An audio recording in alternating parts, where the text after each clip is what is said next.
This is going to sound harsh, but you need to hear it. You cannot save people from their own karma. Stop playing God and start playing you. Watching someone you love self-destruct is painful, but interfering is a trap. By you trying to stop them, you are interfering with their lesson, with their karma. While you're destroying your own peace, you get to experience their fuckery while at it, and also the lessons for them. In this video, I'm going to teach you the art of stepping back, and letting people hit rock bottom, because that is the only way they're going to learn. That is the only way you learn. You need to redefine what rock bottom is. The word rock bottom has been demonized, has been put in as this negative word. It has this negative association of this is like really bad. You don't want to be it. You do not want to see other people who you love be it. You know what I mean? In the Hermetic law, which is the law of rhythm, it talks about how everything moves in cycles. That is with the seasons, with the weather. Everything is constantly moving. Nothing is still. Nothing is still, because if things were still, you would not evolve. There would be no evolution for you. You would stay the same, even mentally. You would always look the same, stay the same. Why would God not have evolution? And we're not still. We are constantly changing. You are not the same person you were 6 months ago. I'm pretty sure. You are not the same person you were 2 years ago. You are constantly changing. You are constantly evolving. Don't get me wrong. Some people do not evolve. They become stagnant. But stagnation is a form of evolution, because they are choosing not to evolve and keep moving on. They are still stagnant. That is still a form of evolution at the end of the day. You have to come to the understanding is your default reaction is just a trauma response. That's not even you. You have to ask yourself, what is my need? What is the urgency that I always get? Like, what is that dopamine hit that I always get from always trying to save people or put myself in people's lives where I am involved, where I have no business being involved, but I'm still involving myself? What is that? Like, where is that neediness coming from? Like, I don't understand. It's so funny, because let me tell you something so mad. I have a cousin, and from my dad's side of the family, this girl, being 3, 4 years old, she grew up in an environment where like all the adults would talk in a very grown up, serious tone, where they would gather in the living room and they would talk very adult like. She would look at that and she would mimic that.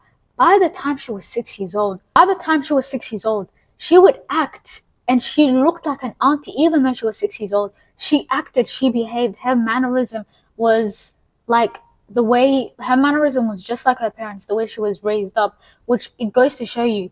Now she's younger than me. But when I told you, I was like, why is this child moving like a grown up? Like, this is real true, you know what I mean?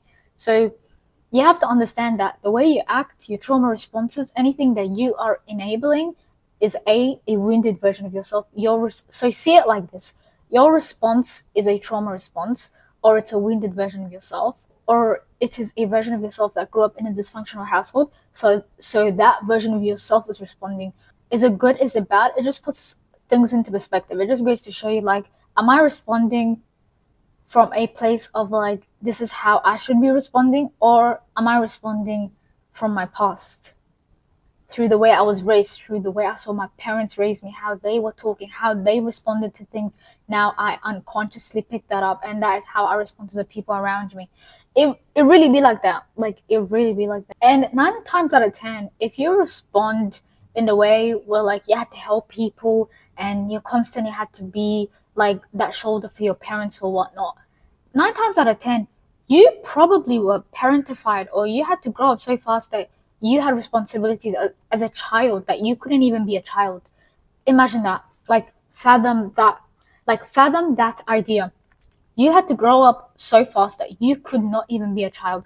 You had to mature too fast, and that is a wound, because it just makes you realize, like, am I responding because I want to help you, or was I conditioned to always help you because I could not even be a child because you didn't know how to be a grown-up? And it literally goes back to like your relationship dynamics with your parents. How were they? What did they lack? What did you have to fulfill in as a child? Those things matter. Those things make up your identity, and you have to be aware of that, because if you're not, you're going to think that is you the whole time. That is not you. That's just a trauma identity that you picked up from childhood years, from that childhood phase that you had. Whole time you think that you're nice and you want to help people. Nah, you're just traumatized. Your parents just fucked you up. But it's alright. You can change that because you have free will. Even the people that you love, like your family, you can love them so much. Like, I love my mom so much. You have to not be so attached to the point where you would lose yourself if this person wasn't there. If this person didn't text you, your day would be shit. That is an extreme case, but it still applies. You still get the memo. You still understand what I'm trying to say. So it's so important to understand that you are your own soul. Your mom is your own soul, is her own soul, and so on and so forth. Do not be attached to family members, especially the people that you love.